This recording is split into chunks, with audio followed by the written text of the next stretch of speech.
अस्सलाम वालेकुम। आपकी टीचर फ़ातिमा खालिद। मेरे प्यारे बच्चों, आप सब कैसे हैं? मुझे उम्मीद है आप सब खैरियत से होंगे। हमारी उर्दू की क्लास शुरू हो गई है। आज हम एक तरतीब से अलिफ ता ज़ाल लिखेंगे। जी स्टूडेंट्स, आप अपना पेज इसी पैटर्न को फॉलो करते हुए प्रिपेयर कर लें। ये यूँ हमने डॉट लगा लेने हैं। इस डॉट पे मैं लिखूँगी अलिफ। अलिफ के बाद क्या होता है? जी, गुड। अलिफ मद आ। अलिफ मद आ के बाद हम क्या लिखते हैं?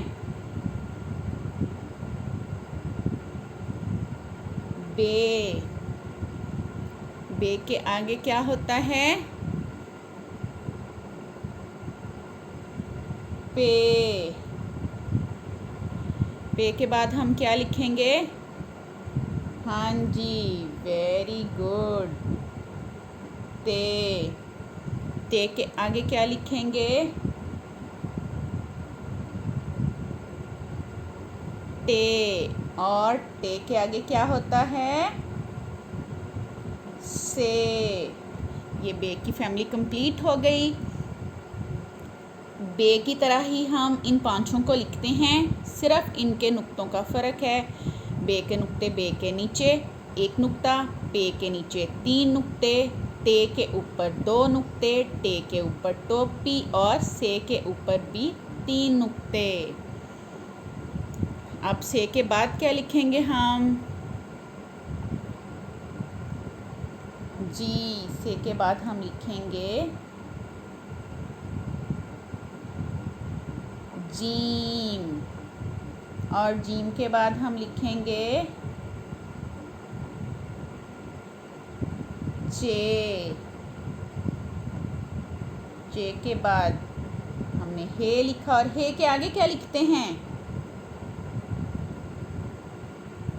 ये मैंने हे लिखा है। हे के ऊपर मैं एक डॉट लगा दूंगी तो क्या बन जाएगा? Yes, very good. खे। जीम चे हे खे। पहले अलिफ, अलिफ मद्दा, फिर बे की पूरी फैमिली, फिर जीम की फैमिली। जीम के अंदर हम एक डॉट लगाते हैं। चे के अंदर कितने डॉट होते हैं? 3।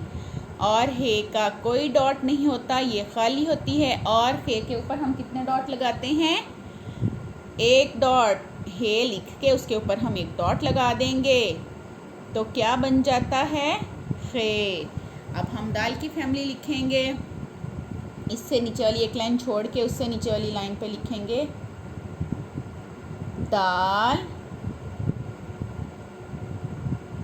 दाल, फिर दाल के उसके ऊपर एक नुक्ता तो ज़ाल। दाल, दाल, ज़ाल।